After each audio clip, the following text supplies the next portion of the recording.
Then in the Fiesta Bowl, that is where we will get Ole Miss and Miami.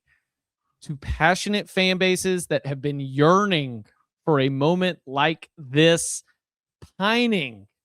And now one of them, holy crap. Either Miami or Ole Miss is going to play for the national championship. Miami will. Yeah, I was talking about the path that Miami had to go through to win a national title, which is why I was skeptical. But that was under the impression when I was very strongly convinced that Georgia was going to beat Ole Miss. Well, Miami's favored in this game. I think they're a 3-point favorite last I looked. Yeah, I think there's a very good chance we're looking at Miami in the national title game. Ole Miss has chucked it around on some pretty good defenses. I mean, they diced Oklahoma in Norman. They diced Georgia tonight. I think the difference there is, though, and this had been a problem all year. Georgia's pass rush had been non-existent for the most part. It showed up against Alabama in the SEC title game, and we were like, okay, well, look, maybe these boys have figured it out. And then it was completely gone again tonight against Ole Miss. I don't think Miami's pass rush is going to disappear. I don't know if Trinidad's going to be able to get the hell away like he was able to get the hell away against Georgia tonight. He might. I don't know, man. The stuff he was doing tonight was bananas. That was wild. It was, but it's not what I would consider to be repeatable. Yeah. Given the lack of substituting that Miami does on defense, I would expect Ole Miss to go like turbo tempo. I agree. Good point. Because you want Bain and Mesidor playing like their 70th or 75th snap in the fourth quarter. That was still, we talked about it a little bit on the Instant Reaction podcast, but as we had to keep talking about that, I was like, man.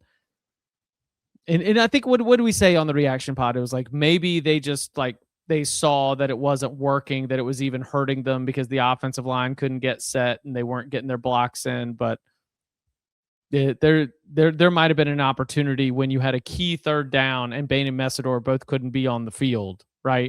Because they were huffing and puffing. I imagine that'll be a part of that as well. But man, either one of these teams, it is going to be a playoff run for the ages.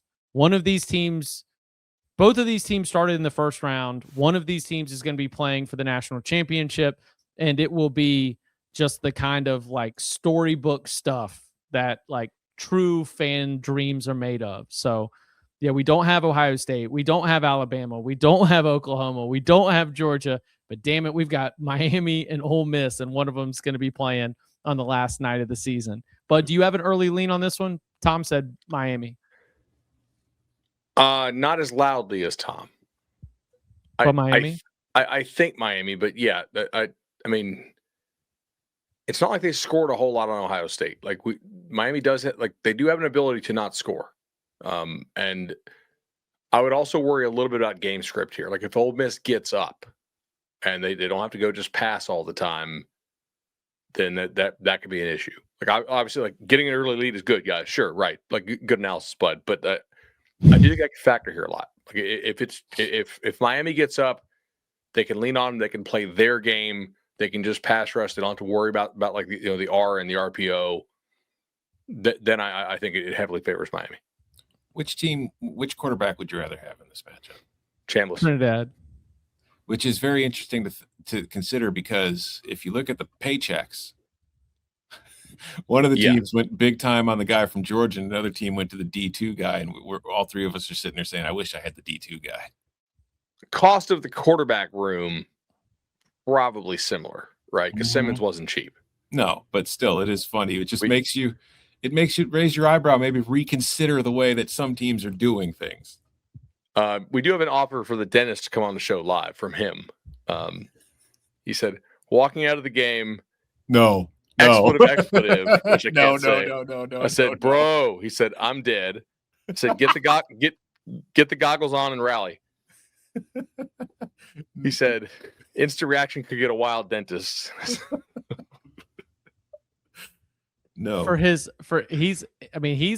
gonna violate he's gonna violate he's gonna have HIPAA violations. He's gonna start telling us all the cavities that he's been filling all week and everybody's insurance numbers, I can't do that to the dentist. I can't mess with his money like that.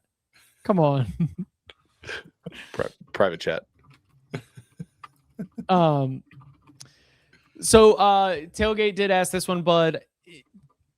Obviously, Indiana is a blue chip, not a blue chip ratio, so potentially a team that could go bust. Where's Ole Miss in that one? I know Miami and Oregon either. Yeah, Miami and Oregon are obviously both blue chip ratio teams, but yeah, maybe it's Miami, Oregon, and BCR rides another year. It could be. Or what if it's Ole Miss, Indiana?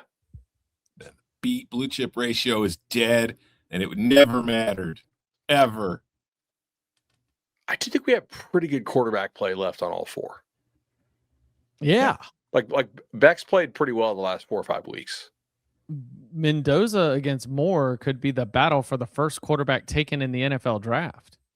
Yeah, like if you're Indiana, you already beat Moore, but like I don't think you're in love with having to play that guy again because he does have some ability to make some ridiculous throws. And in a one-game setting, it's likely to be low scoring. Like a couple big balls can make the difference.